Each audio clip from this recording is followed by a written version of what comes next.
নমস্কাৰ সকলোলৈকে অন্য এটা ভিডিঅ' লৈ আহিছোঁ। আজি যাবলৈ ওলাইছোঁ ভাগৱত পাঠলৈ।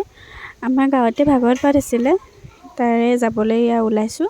মই মানে ঘৰত আছিলোঁ, ঘৰত থকাৰ কাৰণে মাৰ কাপোৰযোৰ পিন্ধিব লগা হ'ল। এইযোৰ কাপোৰ মাৰ হয়।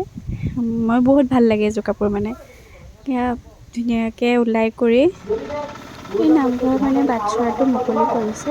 মুকলি কৰিবলৈ প্ৰাণজিৎ গগৈ বাপজনাক ভাগৱত পাঠ ব্যাখ্যা আৰু ভাগৱত পাঠ কৰিব। বাপজনাক এয়া নামঘৰলৈ আদৰি অনা হৈছে। তাই পুৰা ধুনীয়াকৈ নাম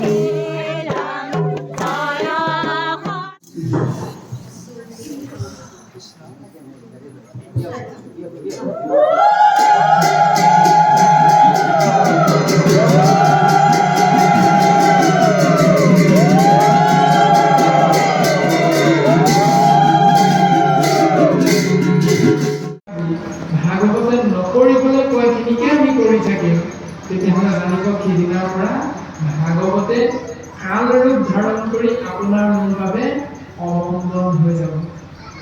এইটোৱে হ'ল ভাগৱতৰ মূল দৰ্শন। একাদশ স্কন্ধত যদুবংশ ধ্বংসৰ কাহিনীৰ মাধ্যমেৰে এই তত্ত্বটো প্ৰকাশ কৰিছে। সেইকাৰণে যদুবংশ ধ্বংস হৈছে।